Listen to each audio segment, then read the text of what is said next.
ఇండియాలోనే #1 varicose veins hospital Avis vascular centre.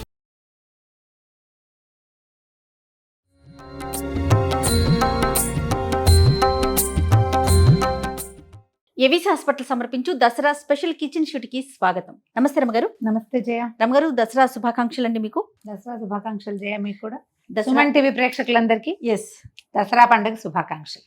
Dasara పండుగ అనగానే ఇది ఒక రోజు 2 రోజులో కాదు రమగారు, నవరాత్రులు 9 రోజులు జరుపుకునే పండుగ. 10వ రోజు విజయదశమి కాబట్టి అమ్మవారికి చక్కగా 10 నైవేద్యాలు చేసుకుంటాము మన వీలు వెంబడి. కానీ ఖచ్చితంగా కొన్ని నైవేద్యాలు మాత్రం తప్పకుండా ప్రతిరోజు చేసుకుని పెట్టుకునే అలవాటు ఉంటుంది కదా. వారి కోసమే రమగారు స్పెషల్ కిచెన్ చేస్తా ఉన్నామండి. రమగారు నేను కూడా కలిపి అమ్మవారికి అసలు ఏ ప్రసాదం అంటే ఎక్కువ ఇష్టం రమగారు? మనకి లలిత సహస్రనామంలో విశేషంగా కనపడతాయి. పాయసాన్న ప్రియ, అమ్మవారికి పాయసం ఇష్టం. పాయసాన్నం చేద్దాము అంటే ఇది 3-4 రకాలుగా ఆల్రెడీ మన ఛానల్లో ఉన్నాయి. ప్రతి సంవత్సరము చేస్తూనే ఉన్నాం. సులువుగా ఒక మందపాటి గిన్నె ఉంటే, ఒక 2 గ్లాసుల పాలు ఉండి, 1 గ్లాసు బియ్యం ఉంటే చాలు, ఈజీగా చేసేసుకోవచ్చు. చేసి చూద్దాం. ఓ ఇత్తడి గిన్నె పెట్టుకుందాము. మనం ఏ గ్లాస్తో చేయదలుచుకున్నామో అన్నం కొలత ఉంటుంది కదా, ఏదో ఒక డబ్బానో, మన రైస్ కుక్కర్లలో ఇంతంత డబ్బాలు వస్తాయి. దేంతో చేసినా ప్రతిదానికి ఒకటే కొలత. మొదట 1 గ్లాస్ బియ్యానికి 2 గ్లాసులు నీళ్ళు. గ్లాస్ బియ్యము శుభ్రంగా రాళ్ళు రప్పలు రేకుండా బాగు చేయండి. చక్కగా కడిగి పక్కన పెట్టండి. 10 నిమిషాలు పెట్టినా చాలు. ఇంకొక గ్లాస్.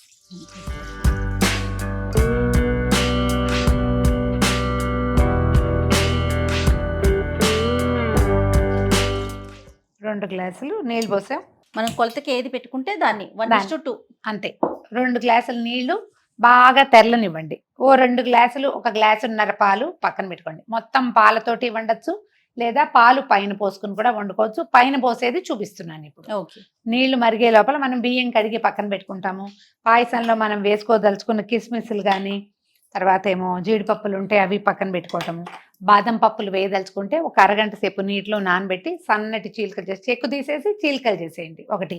తర్వాత ఏలక్కాయలు ఒక 10-12 ఒలిచేసి ఒలిచి చక్కగా మెత్తటి పడి దంచి పెట్టుకోండి. అందులో కొంచెం పంచదార వేస్తే పొడి మెత్తగా అవుతుంది. పలుకులు కనపడకూడదు. నల్లటి పలుకు కనపడితే వస్తువందంగా ఉండదు ఒకటి. రెండోది అన్నానికి ఏలకుల సువాసన పట్టదు.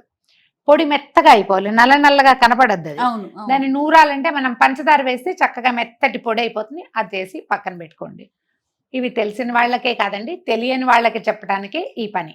నీళ్లు తెరులుతున్నాయి కదా. అవునండి. నీళ్లు ఇప్పుడు మీరు కడిగి పొయ్యి మీద పెట్టచ్చు. తెల్లిన నీళ్ళల్లో వేస్తే ఇంకా స్పీడ్గా అయిపోతుంది. దాని దారిని అది అవుతుంది. మనం ఇంకో పని చేసుకోవచ్చు ఈ లోపల. అంటే పండగ పనుల ప్లానింగ్ లో ఇది ఒకటి అనమాట. చేయటం కాదు, స్పీడ్ గా చేయటం కూడా ఇంపార్టెంట్ కదా రమ్మగారు. మనం ఇంకో పని చేసుకుంటాము.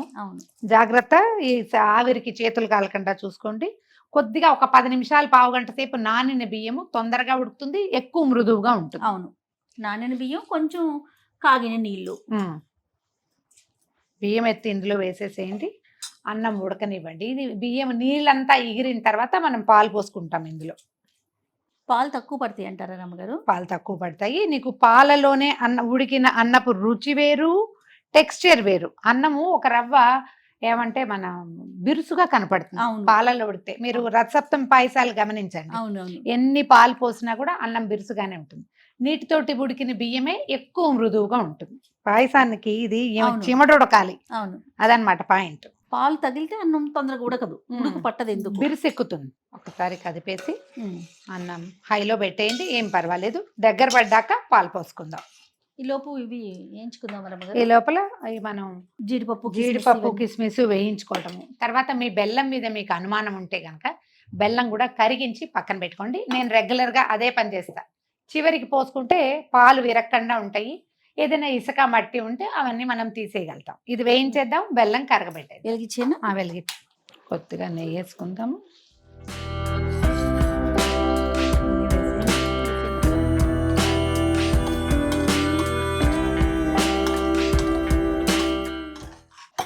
జీడిపప్పు కొంచెం వేగాక కిస్మిస్లు కూడా వేసేయండి అందులోనే.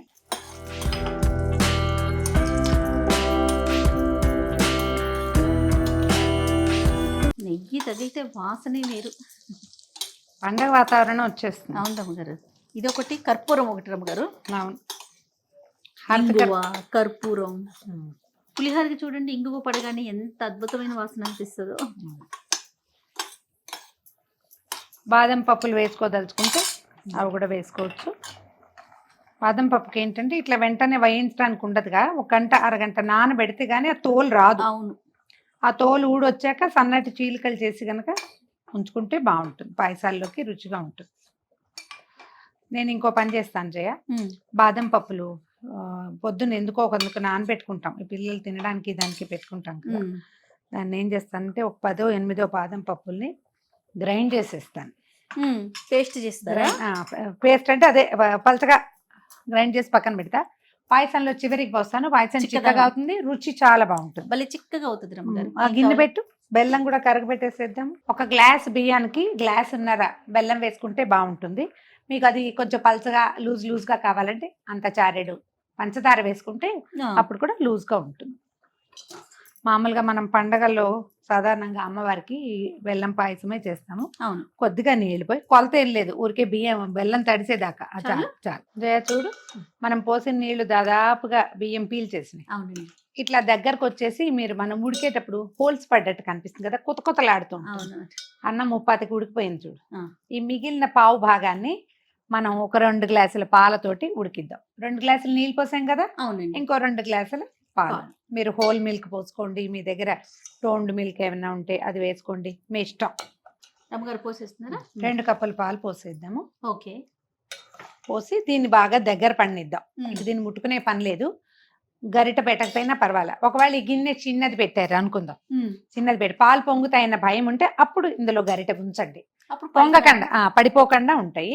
పెద్ద గిన్నె పెట్టుకున్నాం కాబట్టి తీసేస్తాం. బెల్లం అయిపోయింది. బెల్లం మీకు పాకం రావక్కర్లేదు, తీగ పాకాలు కాదు, బెల్లం బాగా కరిగిపోతే చాలు.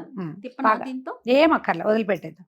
ఇది స్టవ్ ఆపేసి పక్కన పెడదాం, ఇది చల్లారుతుంది. ఈ బియ్యం ఉడికేదాకా చూసుకుందాం అంతే. అన్నం దగ్గర పడింది చూడు, పాలే ఉన్నాయి. ఇప్పుడు ఈ బుడగొస్తోంది కదా, బుడగలు తగ్గాలి. తగ్గితే మొత్తం పాలని అన్నం పీల్చేసినట్టు, అదే లెక్క. బుడగ తగ్గింది అంటే కుత శబ్దం తగ్గింది అంటే అన్నం ఉడికినట్టు, తడి తగ్గిపోయినట్టు అన్నమాట. మనం ఈ పాలన్నీ పోవాలి అని పెట్టుకున్నాం అనుకో, అప్పుడు ఏమవుతుందంటే కోవాలాగా వస్తుంది, రుచి ఎక్కువ బాగుంటుంది. ఈ పాలుగానే ఉండగానే పలచగా ఉండాలన్న ఉద్దేశంతో కనుక మానేస్తే రుచి తక్కువ. అందుకని ఇది మొత్తం పీల్చాక మనం ఏం చేయొచ్చు అంటే, ఒక గ్లాస్ పాలు, 2 కప్పులు ఆల్రెడీ పోసాం కదా, ఒక గ్లాస్ పాలు మరిగించి అంత పంచదార వేసి కాగబెట్టి పక్కన పెట్టుకోండి. అది మనం వడ్డం చేసుకునేటప్పుడు నివేదనకి కాదు, మళ్ళీ మనం ప్రసాదం అందరికీ పెట్టేటప్పుడు ఆ మరిగిన పాలని మీరు చక్కగా దాన్ని కూడా తీసిపోయి దేవుడి దగ్గర పెట్టి ఆరగింపు పెట్టేసేయండి. చివరికి వడ్డించేటప్పుడు ఈ పాలు ఎత్తి పాయసంలో పోసేయండి. అంత పంచదార వేస్తే ఏమవుతుందంటే తీపి తగ్గకుండా ఉంటుంది, ఈజీగా బాగా వస్తుంది అనమాట. ఇది కొంచెం గట్టిగా అవుతుంది కదా, పాలు ఉడికితేనే ప్రసాదము రుచికరంగా వస్తుంది. అమ్మకి బాగా పెట్టాలి కదా మనం. దగ్గరకు వస్తుంది చూడు, ఇందాకటి కంటే తగ్గిపోయింది. గరిటి ఒక్కసారి అన్నం ఉడికిన భావం తెలుస్తుంది చూడండి. కానీ ఇదిగో మనం ఎత్తాక డ్రిప్ అవుతుంది చూస్తావా, ఆ డ్రిప్ పోవాలంత. నేను నీకు చూపిస్తున్నాను జయ, గరిట పెట్టి. సాధారణంగా పాయసంలో గరిట పెట్టాం. చల్లారిపోయింది బెల్లం పాకం, స్టవ్ ఆపటం, బెల్లం పాకం పోసుకోవటం. మీకు బాగా తెలియాలంటే ఒక మెతుకు చేతితో తీసుకుని ఇట్లా నలిపి చూడండి, ఎంత మృదువుగా ఉడికితే అంత బాగున్నట్టు. స్టవ్ ఆపేద్దాము, ఈ బెల్లం పాకం ఎత్తి పాయసంలో పోసేద్దాం. పొయ్యిగానే కలిపేద్దాం అనుకోకండి, పోసేసి ఒక్క నిమిషం వదిలిపెట్టండి. ఈ లోపల ఏలకులు పొడి కొట్టుకున్నామా, తర్వాత ఏమో జీడిపప్పులు కిస్మిస్లు వేయించి పక్కన పెట్టుకున్నామా, కొద్దిగా 1 స్పూన్ నెయ్యి కూడా వేస్తే బాగుంటుంది. ఇప్పుడు గరిటివ్వు.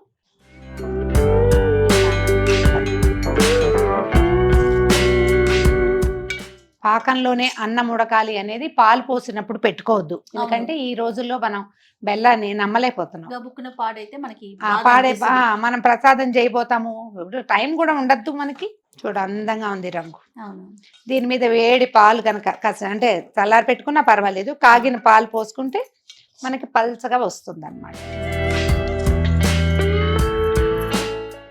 ఏలక పొడి ఒక 7-8 ఏలక్కాయలని పంచదార వేసి దంచి పెట్టుకోండి పక్కన. ఏలకల పొడి వేసాం. మీకు ఆసక్తి ఉంటే ఒక చిటికెడు పచ్చకర్పూరం కూడా వేసుకోవచ్చు, మీ ఇష్టమే. అది జీడిపప్పులు కిస్మిస్లు వేద్దాము, కొంచెం నెయ్యి వేద్దాం. ఇది మీరు నివేదన చేసేటప్పుడు పాయసాన్నం ఏదైనా ఇట్లా తీపిగా వండిన పదార్థం మీద ఒక చుక్క నెయ్యి వేసి నివేదన చేస్తే మంచిది.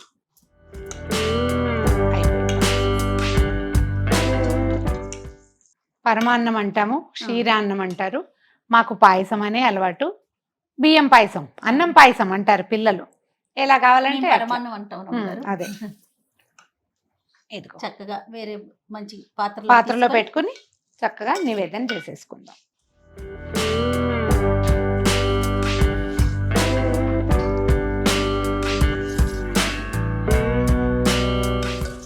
కమ్మని గుమగుమలాడే రుచికరమైన అన్న నివేదనల్లో మొట్టమొదటిది పాయసాన్నము. ఇదిగో రెడీ. రైట్ రమ్మగారు. చక్కగా తల్లి ముందు పెట్టుకొని మనస్ఫూర్తిగా దండం పెట్టుకోండి. మరొకసారి ప్రేక్షకులందరికీ దసరా శుభాకాంక్షలు.